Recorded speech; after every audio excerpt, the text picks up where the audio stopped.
He built Apple from his parents' garage into a tech empire, then got fired from it like a nobody. But what really happened behind closed doors might just change the way you think about success. This is the story of Steve Jobs, a visionary, a rebel, and the man who lost everything at the peak of his own creation. But what if getting fired from Apple was the best thing that ever happened to him? In 1976, a young Steve Jobs stood in a dusty garage in Los Altos, California, holding a wooden box with blinking lights. It was the Apple I. No one knew it then, but this awkward, intense 21-year-old was about to spark a revolution. Alongside his friend Steve Wozniak, Jobs turned Apple into one of the fastest-growing startups in history. By age 30, Steve Jobs was a millionaire, a celebrity, and the face of one of the most innovative tech companies in the world. But that success came with a dark side. Jobs was brilliant, but also brash. He was a perfectionist who screamed at employees for fonts being a pixel off. He micromanaged everything. Some called him a genius, others a tyrant. Behind the scenes, Apple was changing. Investors wanted structure, stability, and in 1983, they pushed Jobs to hire someone more experienced to run the business. That man was John Sculley, Pepsi's hotshot CEO. Jobs famously asked him, "Do you want to sell sugar water for the rest of your life? Or do you want to come with me and change the world?" Sculley said yes, and for a while, it worked. Apple kept growing, but things were about to fall apart. In 1984, Jobs launched the Macintosh. It was sleek, beautiful, and years ahead of its time. But it was also a financial disaster. The computer was overpriced, underpowered, and poorly marketed. The board began to lose faith in Jobs, and so did Sculley. At an executive meeting in 1985, things hit a breaking point. Sculley confronted Jobs. "Steve, you're hurting the company," he said. Jobs pushed back. He tried to rally the board to fire Sculley instead. But the board sided with Sculley, and just like that, Steve Jobs was removed from his own company. He was 30 years old, a millionaire, a pioneer, and now unemployed. "Getting fired from Apple was the best thing that could have ever happened to me," Jobs would later say. But in that moment, he was devastated.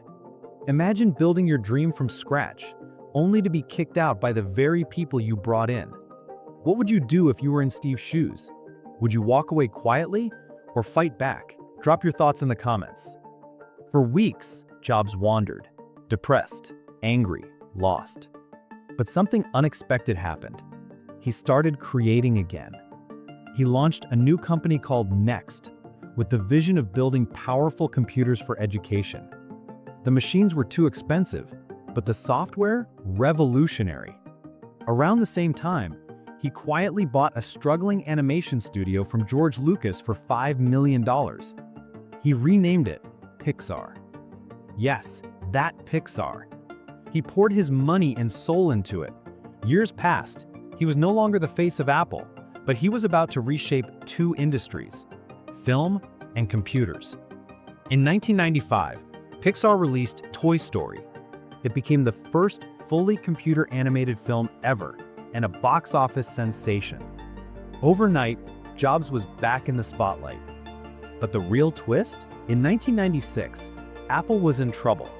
The company that kicked Jobs out was bleeding cash, failing to innovate, and facing bankruptcy.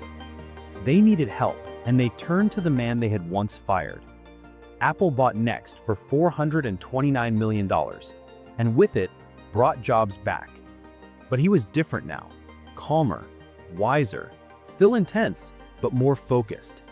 He became interim CEO, then permanent CEO, and within a few years, he launched a series of products that would change the world: the iMac, the iPod, the iPhone, the iPad. Steve Jobs transformed Apple into the most valuable company on earth. Do you think Apple would have become what it is today without Steve getting fired? Let me know in the comments. I really want to hear your take.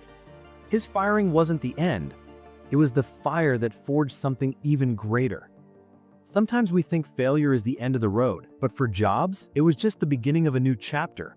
A painful, humiliating, soul-searching chapter that made him a better leader, a better creator, a better human.